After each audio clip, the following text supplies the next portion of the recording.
আসসালামু আলাইকুম। আজ তৈরি করে দেখাবো আমাদের সবার ট্র্যাডিশনাল একটি পিঠা রেসিপি। আর এই রেসিপি মূলত আমরা সবাই খেয়ে থাকি। তো আজকের রেসিপিটি আমি খেজুর গুড়ের সাহায্যে তৈরি করে নেব। আশা করি আপনাদের অনেক ভালো লাগবে। একটি মিক্সিং বোলে নিয়ে নিচ্ছি 2 কাপ পরিমাণে ময়দা, হাফ কাপ পরিমাণে সুজি। এখানে সুজি দিলে কি হবে, একটু দানা দানা ভাব থাকবে আর পিঠা খেতে কিন্তু দারুণ ভালো লাগে।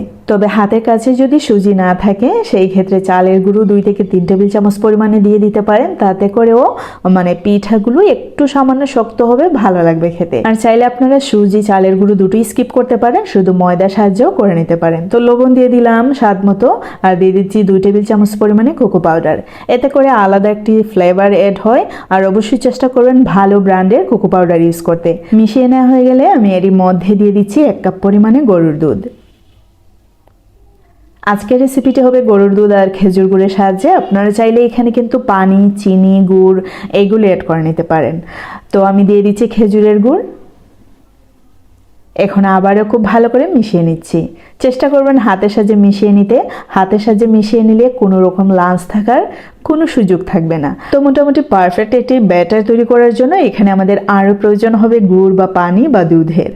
তো দেখতে পেলেন আমি কিন্তু গুড় অ্যাড করে নিলাম, খেজুরের গুড়। এইখানে আমি আর গুড় ইউজ করব না, এখন প্রয়োজনে আমি দুধ ইউজ করব। আপনারা চাইলে আবার বলছি চিনি, পানি বা গুড়ের ইউজ করতে পারেন, তাতে করে কোনো সমস্যা নেই। আর যদি সেম ওয়েতে করেন তাহলে পিঠার স্বাদ কিন্তু অসম্ভব মজার হবে। এই অবস্থায় 15 মিনিটের জন্য রেস্টে রাখলাম। 15 মিনিট পর অনেকটাই কিন্তু ব্যাটারটা শক্ত হয়ে গেছে। দেখে নিশ্চয়ই আপনারা বুঝতে পারছেন। এইখানে আমি আরও হাফ কাপ পরিমাণে দুধ অ্যাড করে নেব। আর হাফ কাপ পরিমাণে দুধ অ্যাড করে নেওয়ার পরে ঠিক এইরকম হয়েছে। আপনারা দেখে নিশ্চয়ই বুঝতে পারছেন ব্যাটারটুকু খুব বেশি পাতলাও হবে না আর খুব বেশি গাঢ় হবে না। আর এরই মধ্যে চুলায় কিন্তু আমি তেলযুক্ত কড়াই বসিয়ে দিয়েছিলাম, আর তেল কিন্তু অনেকটাই গরম হয়ে গিয়েছে। সাথে চামচও গরম করে নিলাম, আর ব্যাটারটুকু চামচের মধ্যে ঠিক এইরকম দিয়ে দিচ্ছি। তাতে করে আমাদের পিঠাগুলোর সাইজ সবগুলো সমান থাকবে, দেখতে সুন্দর লাগবে। চামচ অবশ্যই খুব ভালো করে গরম করে নেওয়ার চেষ্টা করবেন, তাতে করে পিঠাগুলো খুব সুন্দর করে সরে যাবে।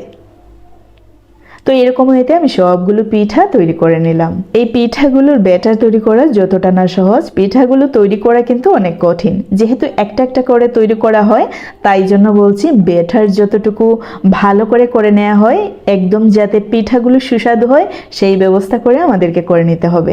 তা না হলে শুধু ময়দা, পানি, চিনি দিয়েও কিন্তু এই রেসিপিটি তৈরি করা সম্ভব। তো আমার আজকের রেসিপি কিন্তু এই পর্যন্তই। আশা করি আপনাদের অনেক ভালো লেগেছে, আর দেখে নিশ্চয়ই বুঝতে পারছেন যে কতটা সুস্বাদু হতে পারে। আজকে পর্যন্তই। See you in the next video. Till then, bye, আল্লাহ হাফেজ। সবাই ভালো থাকবেন, সুস্থ থাকবেন।